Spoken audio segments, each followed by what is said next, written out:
സപ്തഭാഷാ സംഗമഭൂമിയായ കാസർഗോട്ടെ പ്രശസ്തമായ മധൂർ ശ്രീ മദനേന്ദേശ്വര സിദ്ധിവിനായക ക്ഷേത്രത്തിൽ നവീകരണ അഷ്ടബന്ധ ബ്രഹ്മകലശാഭിഷേകവും മൂടപ്പ സേവയും നടക്കും. 13 ദിവസങ്ങളിലായി നടക്കുന്ന ചടങ്ങുകൾ വരുന്ന 7-ാം തീയതിയാകും സമാപിക്കുക.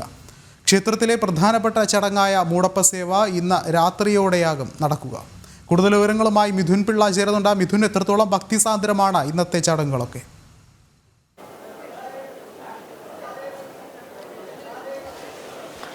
വിഷ്ണു, ഭക്തിസാന്ദ്രമായ ഒരു അന്തരീക്ഷത്തിൽ തന്നെയാണ് നാം ഇവിടെ നിൽക്കുന്നത്. ഒരു പുഴ പോലെ ഭക്തജനങ്ങൾ ഇങ്ങനെ ഒഴുകിക്കൊണ്ടേയിരിക്കുകയാണ്.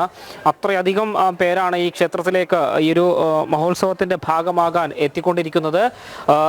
കഴിഞ്ഞ ഒരാഴ്ചയായി ഇവിടെ ഈ അഷ്ടബന്ധ ബ്രഹ്മകലശ മഹോത്സവത്തിൻ്റെ ഭാഗമായി ഭക്തർ നിരന്തരം വന്നുകൊണ്ടിരിക്കുന്നുണ്ട്. ഈ ഒരാഴ്ചക്കുള്ളിൽ തന്നെ ഏതാണ്ട് ലക്ഷക്കണക്കിന് ഭക്തർ ഇവിടെ അനുഗ്രഹം തേടിയെത്തി എന്നാണ് നമുക്ക് ലഭിക്കുന്ന ഔദ്യോഗിക വിവരം. ഏതായാലും ഒന്നാകെ കാത്തിരുന്ന 33 വർഷങ്ങൾക്ക് ശേഷം നടക്കുന്ന മൂടപ്പ സേവ എന്ന് പറയുന്ന വളരെ സുപ്രധാനമായ ചടങ്ങ് ഇന്ന് രാത്രി ഏതാണ്ട് 11 മണിയോടുകൂടിയാണ് നടക്കുക. ഈ കുമ്പളസീമ എന്ന് പറയുന്ന ഈ പ്രദേശത്തെ ക്ഷേത്രങ്ങളിൽ നിന്നൊക്കെ നേദിച്ചു കൊണ്ടുവന്ന അപ്പങ്ങൾ അത് വെച്ചുകൊണ്ട് പ്രത്യേകം ഒരു ആചാരം അല്ലെങ്കിൽ വിശ്വാസപരമായ കാര്യങ്ങളൊക്കെ ചേർത്ത് പിടിച്ചുകൊണ്ട് മൂടപ്പ സേവ എന്ന് പറയുന്ന ചടങ്ങ് വളരെ പ്രധാനപ്പെട്ട ചടങ്ങ് നടക്കുന്നത്. നമ്മോടൊപ്പം ഈ അഷ്ടബന്ധ ബ്രഹ്മകലശ മഹോത്സവ കമ്മിറ്റിയുടെ വൈസ് പ്രസിഡന്റ് രമേശ് ചെയ്യുന്നുണ്ട്. രമേശ്, എങ്ങനെയാണ് കാര്യങ്ങളൊക്കെ പുരോഗമിക്കുന്നത്? ഈ പ്രദേശം അറിയപ്പെടുന്നത് കുമ്പളസീമ എന്നാണ്. ആ കുമ്പളസീമയിലെ പ്രധാനപ്പെട്ട ക്ഷേത്രമാണ് മധൂർ ശ്രീ മദനേന്ദേശ്വര സിദ്ധിവിനായക ക്ഷേത്രം. ശിവപ്രതിഷ്ഠയാണ് പ്രധാനമെങ്കിലും അറിയപ്പെടുന്നത് മഹാഗണപതിയുടെ ക്ഷേത്രമായിട്ട് തന്നെയാണ്.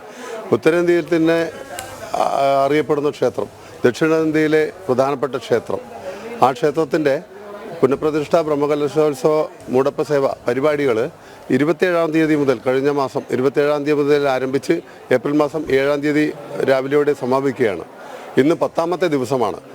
30-ാം തീയതി പുനഃപ്രതിഷ്ഠ നടന്നു, 2-ാം തീയതി ബ്രഹ്മകലശോത്സവം നടന്നു.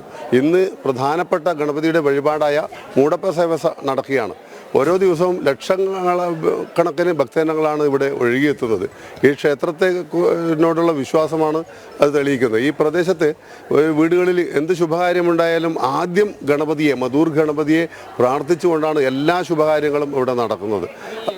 മൂടപ്പ സേവ എന്ന് പറയുന്ന ചടങ്ങ് 33 വർഷത്തിന് ശേഷമാണ് നടക്കാൻ. ചടങ്ങിൻ്റെ ഒരു പ്രത്യേകത ഈ അപ്പം കൊണ്ട് ഗണപതിയുടെ വിഗ്രഹത്തെ മൂടുന്ന, കഴുത്തറ്റം വരെ മൂടുന്ന ഒരു ചടങ്ങാണ് ഇത് പ്രധാന വഴിപാടാണ്. ഈ വഴിപാട് ക്ഷേത്ര ബ്രഹ്മകലശോത്സവ സമിതിയുടെ നേതൃത്വത്തിലാണ് നടക്കുന്നത്. അതിന് പ്രതിഷ്ഠയ്ക്ക് നേതൃത്വം നൽകിയത് ദേരബേൽ ശിവപ്രസാദ് തന്ത്രികളാണ്. മൂടപ്പ സേവയ്ക്ക് ആ ചടങ്ങുകൾക്കും ഉത്സവത്തിനും നേതൃത്വം നൽകുന്നത് ഉളിയത്തായ വിഷ്ണു അസ്ര തന്ത്രികളാണ്. ഇത് ഒരു പ്രധാനപ്പെട്ട വഴിപാടാണ്. ഇതിനു വേണ്ടിയിട്ട് ഇന്ന് രാത്രിയോടുകൂടി ആ വഴിപാട് ചടങ്ങ് പൂർത്തിയായിട്ട് കവാട ബന്ധനം നടക്കും. നാളെ പുലർച്ചെയാണ് കവാട ഉദ്ഘാടനം. അത് ദർശിക്കാൻ വേണ്ടി ലക്ഷങ്ങൾ ഇവിടെ ഒഴുകിയെത്തുമെന്നാണ് ഞങ്ങൾ സംഘാടക സമിതി പ്രതീക്ഷിക്കുന്നത്. ഒരു വിവിധ സംസ്കാരങ്ങളുടെ സംഗമ ഭൂമി കൂടിയാണ്. മാത്രമല്ല ഹൈന്ദവത നിറഞ്ഞു നിൽക്കുന്നൊരു സാഹചര്യം കൂടിയാണ്. അപ്പോൾ ആചാരങ്ങളുടെ ഒരു വൈവിധ്യവും എല്ലാം നമുക്കൊരു പുത്തൻ അനുഭൂതി തന്നെയാണ് ഇവിടെ നൽകുന്നത്. ഈ സനാതന ധർമ്മത്തിൻ്റെ ഒരു നേർക്കാഴ്ച ഇവിടെ കാണാൻ സാധിക്കും.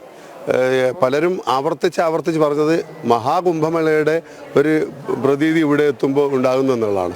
എല്ലാ വിഭാഗം ജനങ്ങളും, എല്ലാ ഹൈന്ദവരും ഒത്തുചേരുന്ന ഒരു പ്രദേശം, വിവിധ ആചാരങ്ങൾ, വിവിധ ഭാഷക്കാർ, വിവിധ അനുഷ്ഠാനക്കാർ ഒക്കെ എത്തിച്ചേരുന്ന ഒരു പ്രദേശം. എല്ലാവർക്കും ഇവിടെ പ്രാധാന്യമുണ്ട്.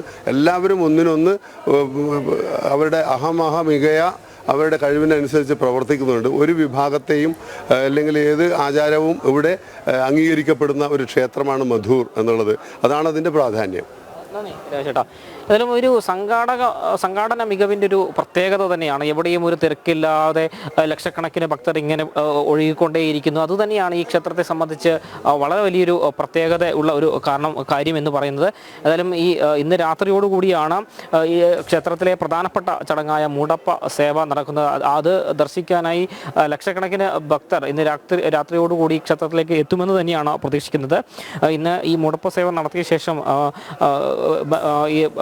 നാളെ രാവിലെയോടുകൂടിയാണ് ഭക്തർക്ക് ദർശനത്തിന് വീണ്ടും അവസരമുണ്ടാവുക. ആ സമയത്ത് ഈ ഭഗവാനെ മൂടിയ അപ്പങ്ങൾ ഭക്തർക്ക് നൈവേദ്യമായി നൽകുകയും ചെയ്യും. അത്തരത്തിലൊരു ചടങ്ങ് തന്നെയാണ് ഇവിടെ നടക്കുന്നത്. ഏതായാലും ഒരു നാടിൻ്റെ വൈവിധ്യത്തിൻ്റെ അല്ലെങ്കിൽ ഒരു കൂട്ടായ്മയുടെ ഒരു ഉത്സവം തന്നെയായിട്ട് വേണം ഇവിടുത്തെ ഈ മഹോത്സവത്തെ കാണാൻ. വിഷ്ണു.